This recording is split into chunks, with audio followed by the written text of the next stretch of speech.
কিন্তু সংসারের ভিতরে সুখ চান, শান্তি চান, ঘরের ভিতরে রহমত চান, বরকত চান। বিশেষ করে যে সমস্ত নারীরা সংসারে বরকত চান তারা কিন্তু অবশ্যই এই 3টি কাজ করবেন। দেখবেন আপনার ঘরের ভিতরে শান্তি আসবে এবং আপনার রান্না সুস্বাদু হবে এবং আপনার রান্না যারা খাবে তারাই আপনার প্রশংসা করবে। আমরা অনেকেই কিন্তু নিজের প্রশংসা শুনতে চাই এবং অনেকেই আমরা ঘরের ভিতরে বরকত চাই, রহমত চাই। এজন্য আমরা এই 3টি কাজ করব। নাম্বার 1, 1 নাম্বার হচ্ছে আপনি যখনই রান্নাঘরে প্রবেশ করবেন তখন আপনি সালাম দিবেন। মনে রাখবেন রান্নাঘরে কিন্তু চুলা আছে।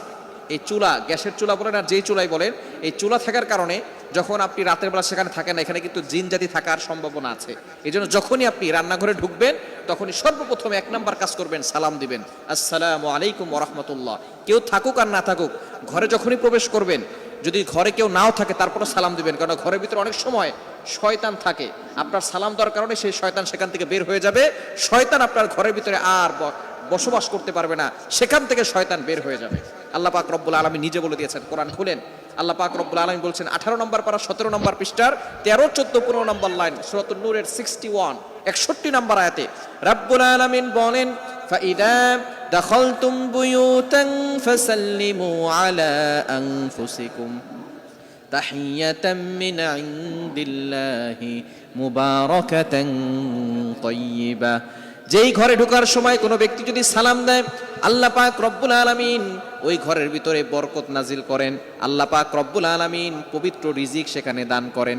এজন্য 1 নম্বরে নারীরা, মা বোনরা যারা রান্নাঘরে যাবেন সর্বপ্রথম সালাম দেওয়ার দরকার আছে না নাই? মা বোনদেরকে এটা শিখিয়ে দিবেন, আপনারা বাসায় গিয়ে মেসেজ পৌঁছে দিবেন। মা বোনরা যারা আছে 1 নম্বরে তারা রান্নাঘরে ঢোকার সময় সালাম দিবে।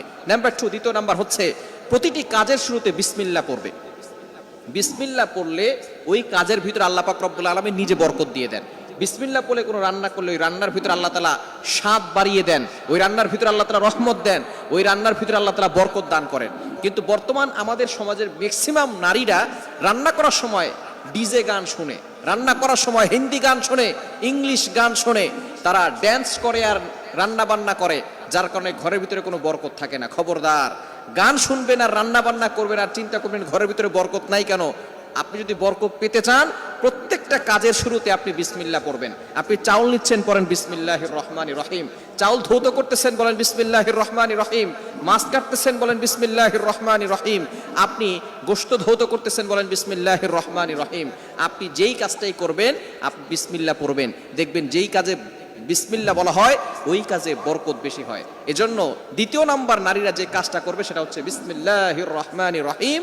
এটা পড়ে তারপরে প্রত্যেকটা কাজ করবে। আল্লাহ তাআলা ওই ঘরের ভিতরে বরকত দিবেন, খাবারে বরকত দিবেন এবং খাবারের স্বাদ আল্লাহ তাআলা বাড়িয়ে দিবেন। 3 নাম্বার কাজ হচ্ছে বেশি বেশি করে দুরূদ শরীফ পাঠ করবেন। দুরূদ শরীফ পড়লে আল্লাহ বিপদ থেকে হেফাজত করেন, ওই ঘরের ভিতরে আল্লাহ পাক রব্বুল আলামিন বরকত নাজিল করেন। দুরূদের অনেক ফজিলত আছে। যে ব্যক্তি নবীজি সাল্লাল্লাহু আলাইহি ওয়াসাল্লামের উপরে একবার দুরূদ পাঠ করবে, আল্লাহ পাক রব্বুল আলামিন তার উপরে 10 বার রহমত নাজিল করবে। শুধু তাই নয়, আল্লাহ তাআলা তার 10টি গুনাহ মাফ করে দিবেন, 10টি মর্যাদা বাড়িয়ে দিবেন।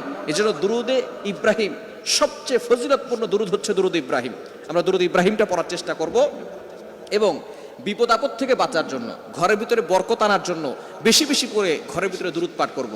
মা বোনরা শুধু নিজেরা পড়বেন না, আপনার সন্তানকেও দুরূদ পড়া শিখাবেন। আপনার সন্তানকে শিখাবেন দুরূদ পড়লে কতটা ফজিলত হয়।